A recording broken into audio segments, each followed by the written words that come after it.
जय श्री राम, हर हर महादेव। अयोध्याની માટી પવિત્ર છે। અયોધ્યાની માટીમાં સત્ય છે, પ્રેમ છે, કરુણા છે, માનવતા છે, ઉત્સવ છે, ઉમંગ છે, ઉલ્લાસ છે।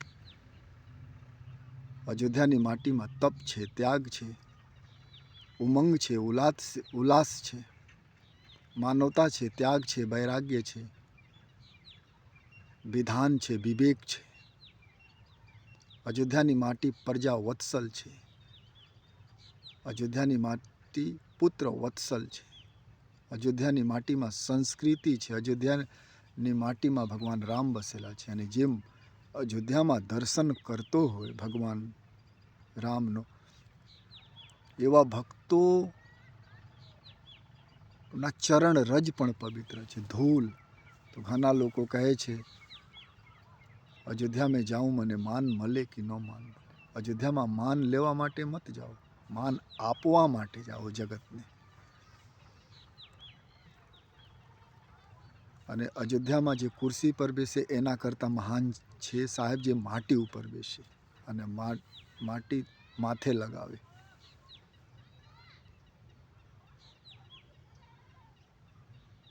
સંતોને અભિમાન ન કરવા જોઈએ।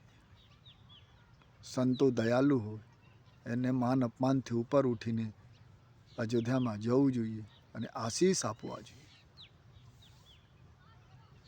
નસીબદાર છે જે અયોધ્યાની માટી ઉપર બેસીને સીતારામ જપતા હોય, એ મહાન છે। અયોધ્યાની માટી ત્યાગમય છે। અયોધ્યાની માટી મહત્વપૂર્ણ છે।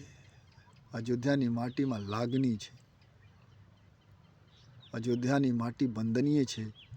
ભગવાન અયોધ્યાની માટી સાથે લઈ ગયા હતા। અયોધ્યાની માટી ભગવાન માથે લગાવતા। અને એ જગ્યામાં ખુરશીની વાત કરું, જમીન ઉપર બેસો અને બુદ્ધિશાળી કોઈ હોય એ ખુરશી ઉપર બેસે નહીં, જમીન ઉપર બેસે।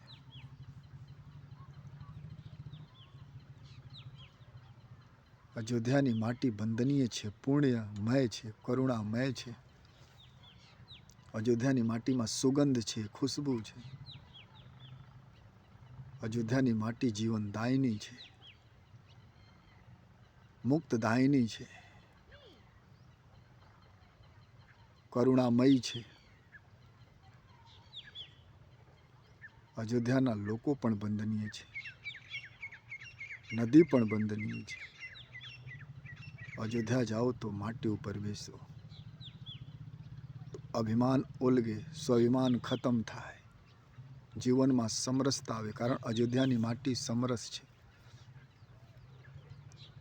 અયોધ્યાની માટી નફરત મિટાવે, પ્રેમ શીખાવે। રાજા પ્રજા સાથે કેવી રીતે પ્રેમ કરે, પતિ પત્ની સાથે કેવી રીતે પ્રેમ કરે, ભાઈ બહેનના પ્યાર, ભાઈ ભાઈના પ્રેમ શીખાવે। અયોધ્યાની માટી બહુ પવિત્ર છે અને વંદનીય છે। અયોધ્યામાં જાઓ તો માટી ઉપર બેસી સીતારામ બોલો।